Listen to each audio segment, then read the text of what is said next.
नमस्कार साथियों, देव education centre में आप सभी का स्वागत है। दोस्तों, आज रेलगाड़ी संबंधित प्रश्नों का पार्ट 2 है।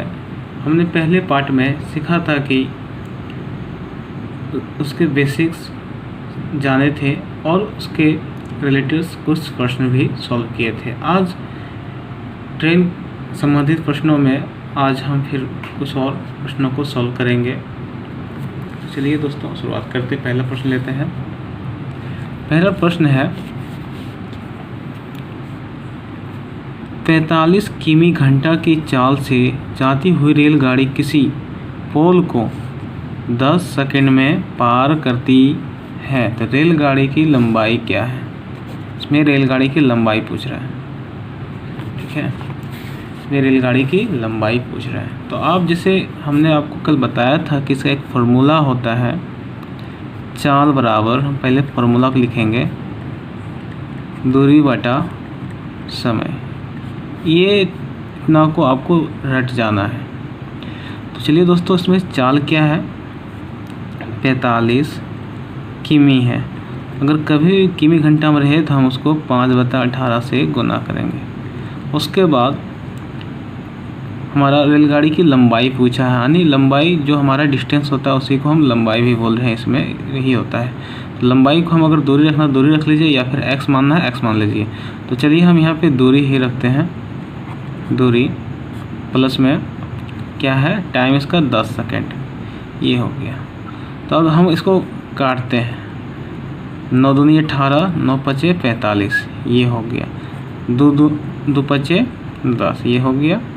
अब यहाँ से हम इसको मल्टीप्लाई कर लेते हैं, या ऐसे ही 25 से 25, 25 पचे 125। ठीक है, तो इसलिए दूरी बराबर 125 मीटर आंसर होगा इसका। अगर नहीं समझे हैं तो फिर से हम इसको आपको समझा देते हैं सरल तरीके से। इसमें रेलगाड़ी की लंबाई पर, जैसे कि आप देख सकते हो 45 किमी घंटे की चाल से जाती हुई रेलगाड़ी किसी पोल को 10 सेकंड में पार करते हैं। रेलगाड़ी की लंबाई पूछा है, यानी दूरी पूछा है। तो दूरी बराबर होता है चाल गुना समय। ठीक है, चाल हमारा दे रखा है 45 किमी है, तो इसको हमको मीटर सेकंड में ले जाना है, तो फिर 5/18 से गुना करेंगे। उसके बाद हमारा समय कितना है? समय हमारा 10 सेकेंड है। तो इसको हम काटते हैं। 9 दूनी 18, 9 पचे 45, 2 पचे 10, 5 पचे 25, 25 पचे 125। तो आपका 125 मीटर आंसर आ गया। ये सेकेंड टर्म है, हमको सेकेंड मेथड इसको बोलते हैं। आपका आंसर हो गया ऑप्शन बी। चलिए दोस्तों, अगले प्रश्न लेते हैं। प्रश्न है अगला, देख सकते हो आप कि 200 मीटर लंबी रेलगाड़ी किसी पोल को 10 सेकंड में पार कर जाती है, तो रेलगाड़ी की चाल क्या है? इसमें रेलगाड़ी की चाल पूछ रहा है। तो हम फिर से वो फॉर्मूला लिखेंगे, चाल बराबर दूरी बटा समय। इसमें चाल पूछा है, तो चाल तो रहेगा ही। इसमें डिस्टेंस हमारा हो गया है 200 मीटर। लंबी रेलगाड़ी है, किसी पोल को 10 सेकंड में पार कर जाती है। ठीक है, और कर जाती है, ये हो गया आपका, और टाइम आपका 10 सेकंड दे रखा है। ठीक है, इसमें आपको ये हम काट देते हैं। आपका आ गया है 20 मीटर पर सेकेंड, लेकिन हमारा आंसर क्या चीज़ में पूछा है? किमी आवर में। ठीक है, इसलिए हम इसको किमी आवर में ले जाने के लिए क्या करते हैं, 18/5 से करते हैं। ठीक है, 5 चौका 20, तो इसलिए 72 किमी आवर आंसर हो गया। ठीक है, चलिए हम नेक्स्ट प्रश्न लेते हैं। नेक्स्ट प्रश्न है दोस्तों, एक रेलगाड़ी की लंबाई 150 मीटर है। यह एक पोल को 12 सेकंड में पार करती है तो रेलगाड़ी की चाल कितनी है। इसमें भी चाल पूछा है, तो हम इसका फॉर्मूला लिख लेते हैं। चाल बराबर दूरी बटा समय। इसका डिस्टेंस जो है 150 मीटर दे रखा है और आपका 12 सेकंड टाइम दे रखा है।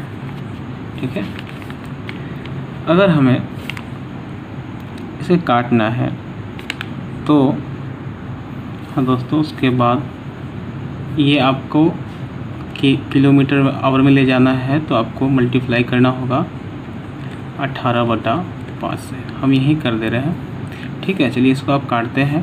तो 5 तिया 15 आने 30, 6 दूनी 12, 6 तिया 18, ऐसे ऐसे क्रॉस में काटे हैं। अब ये कट गया है। 15 दूना 30, इधर हो गया 15 तिया 43 किलोमीटर आवर आंसर। ठीक है, देखते हो कि एक रेलगाड़ी जिसकी गति 72 किलोमीटर घंटा है, जो 200 मीटर लंबे एक प्लेटफॉर्म को 22 सेकंड में पार करती है, तो रेलगाड़ी की लंबाई ज्ञात कीजिए। यानी आपको इसका डिस्टेंस पूछ रहा है, तो हम पहले फॉर्मूला जो लिखते हैं, चाल बराबर दूरी बटा समय। ठीक है, इसमें जो चाल दे रखा है, क्या है चाल 72 है ना। कभी भी रहे तो बेझिझक इसको 5/18 से मल्टीप्लाई करना है। दूरी को दूरी रहने देंगे। समय हमारा दे रखा है 22 सेकंड। ठीक है, इसको हम काटते हैं। 18 चौक 72, 5 चौका 20। ठीक है, इधर 20 हो गया,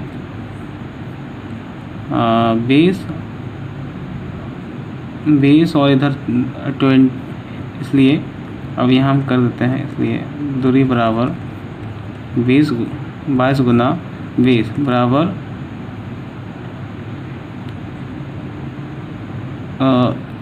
एक आपका एक यहाँ प्लस में 200 मीटर दे रखा है। 200 मीटर हमको यहाँ पे लिखना है। ठीक है, 200 ये लिखा है, इसको हम भूलना नहीं है। तो ये आपको मल्टीप्लाई करने पर 440 आ रहा है, इसलिए दूरी बराबर जो 440 में ये 200 इधर आएगा। ठीक है, तो आपका आंसर बच रहा है 240। ये आंसर है। ठीक है, यहाँ पे हम दूरी को x भी मान सकते थे, लेकिन हम दूरी को दूरी रहने दे रहे हैं क्योंकि ये एक आसान तरीका है, याद रहता है कि ये हमारा ये चीज़ हमको निकालना है। ठीक है दोस्तों, नेक्स्ट प्रश्न लेते हैं। हाँ दोस्तों, ये हमारा आखिरी प्रश्न है इस वीडियो का।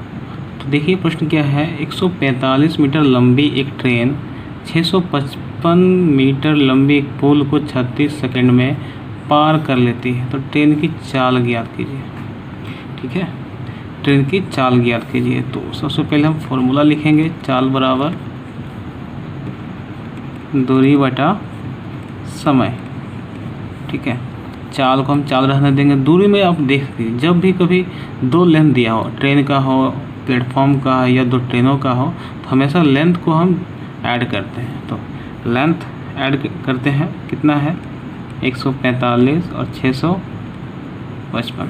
ठीक है, 10 9 1 10 7 1 800। ठीक है, ठीक है, तो यहाँ हमारा डिस्टेंस हो गया 800। और उसके बाद क्या है, हमारा चाल जो है टाइम जो है 36 सेकेंड है। 36 सेकेंड है और किमी में ले जाना है, तो हमको डायरेक्ट करना है 18/5 से। 18 दूनी 36। ठीक है, और इधर 400, फिर 8 25 40, यानी 80 आ रहा है आंसर, 80 किलोमीटर आवर। देखिए इसको जो काटे हैं, ये 800/36 जो आपका टाइम दे रखा है, और जो हमको किलोमीटर आवर में ले जाना है तो वो 18/5 से हम गुना कर दें। इधर 18 दूनी 36, फिर यहाँ 2 बचा, इधर 800 को हम काटें तो 400 बच गया। फिर इधर 5 से हम 400 का अगर काटते हैं तो 8 बचे 40, मतलब डायरेक्ट ऐसे कीजिए 8 बचे 40, ठीक है ना। तो 80 आपका आंसर यहाँ पे बच रहा है। तो यही आपका आंसर हो गया, आंसर ऑप्शन ए। चलिए दोस्तों, इस वीडियो में बस इतना ही। नेक्स्ट पार्ट में हम आपको ट्रेन से और महत्वपूर्ण प्रश्नों के साथ आएंगे। चलिए।